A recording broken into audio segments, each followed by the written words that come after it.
Welcome back to my channel. My name is Megan and I have an endless TBR.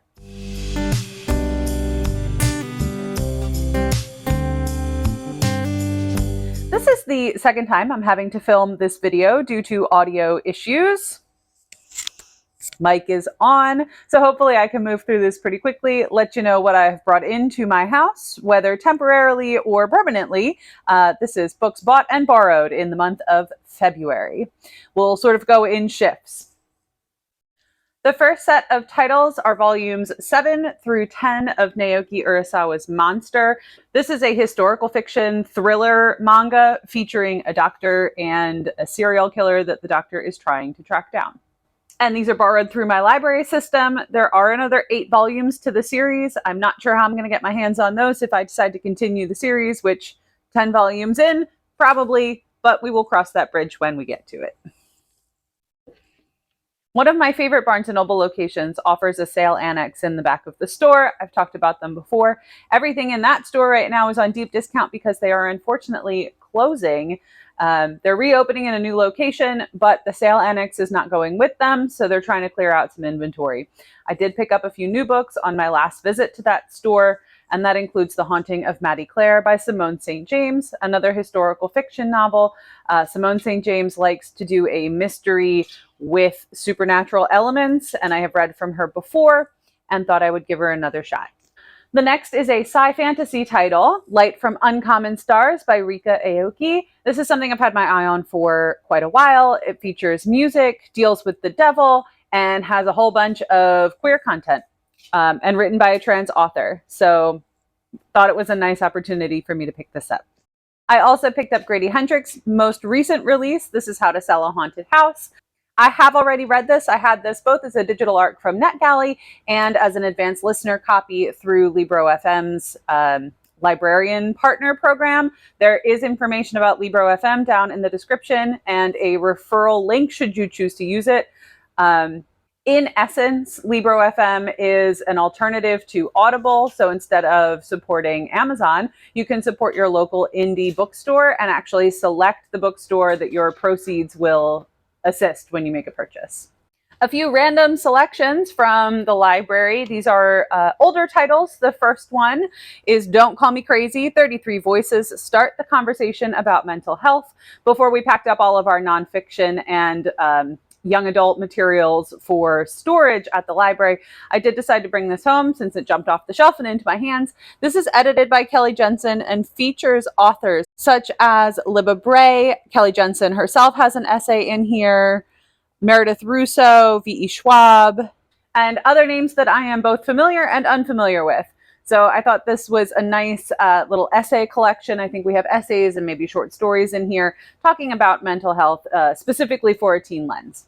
Next is one I'm not sure I'm going to read in its entirety, but I really love the design of How to Slay a Dragon, A Fantasy Hero's Guide to the Real Middle Ages by Kate Stevenson, a nonfiction title about where some of our most used fantasy tropes actually come from in medieval England. So I thought it was a neat lens, and I might flip through it and see if certain passages jump out and take my interest, but otherwise, it's always nice to give a library book a circulation, helps the data and librarians to know what people are interested in reading and being kept on the shelves. I requested a collection of short stories by Philip Fracassi. I saw an upcoming release from him and I thought that rather than reading his novel first, I would check out his collection of short stories published in 2021. This is Beneath a Pale Sky. There's an introduction by Josh Malerman, has a blurb on the front by Paul Tremblay. So these are horror short stories. Otherwise, I don't know anything else about them. I'll let you know if I get to this collection before it has to go back. And I think I saw this next book in an email newsletter that I subscribed to or a blog post. This is Unruly Places, Lost Spaces, Secret Cities, and Other Inscrutable Geographies by Alistair Bonnet. And this is likely exactly what it says on the tin, looking at odd places, locations off the beaten path, and what may make them special in today's ecological landscape. From my last visit to the sale annex in Barnes & Noble, I picked up The Poison Garden by Alex Marwood. This is a girl has to return back to her hometown after creepy events that occurred in her childhood start to repeat themselves, and I think it has a cult at its center.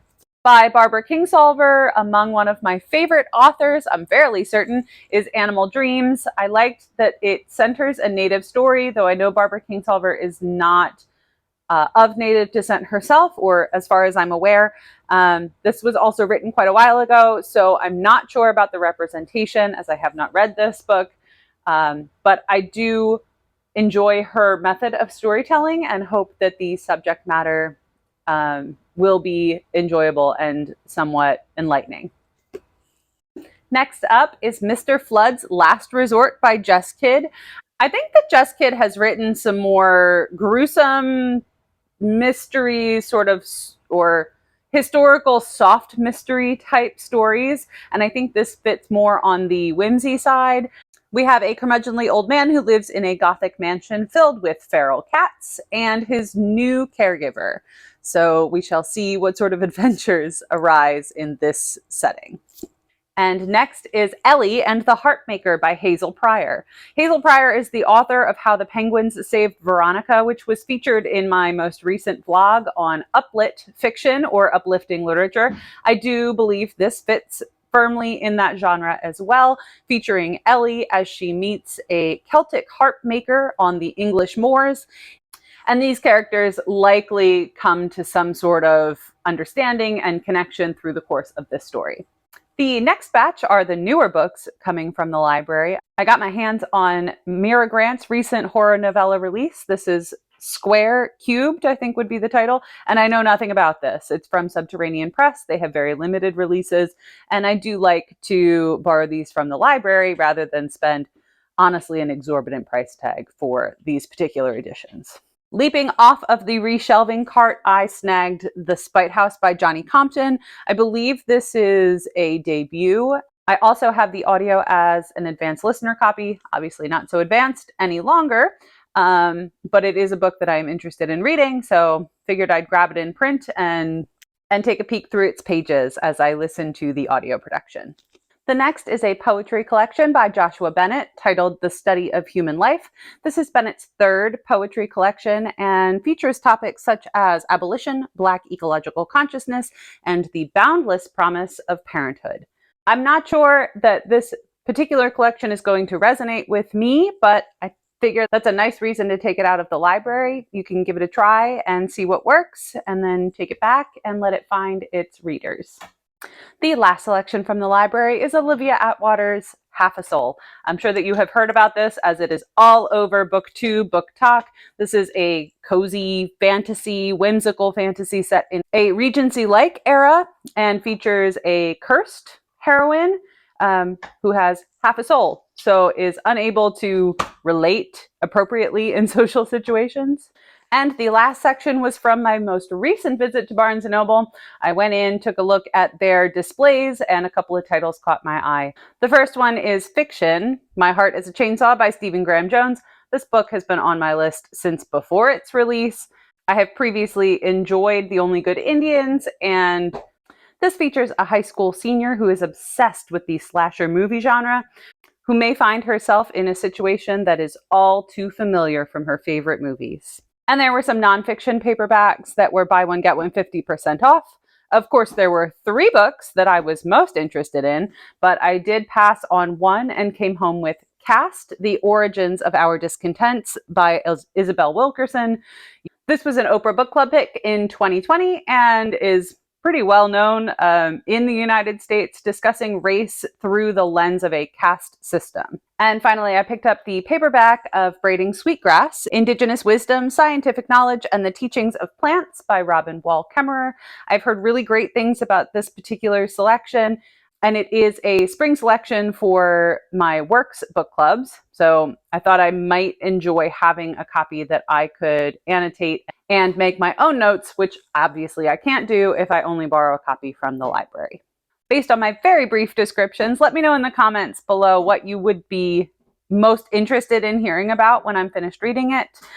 If you don't have any particular titles that stand out, make sure to leave me a book stack emoji in the comments. Like this video if you've liked it, and subscribe if you want to see more from me. I'll catch you in the next one. Bye! And I picked up Grady Hendrix' most recent novella. Making me nervous, Penny. If she weren't so cute, I might try to return her to the bookstore, right? But she's causing quite a ruckus as I try to record this video, right? Say I'm chewing all the boxes and running through the tripod.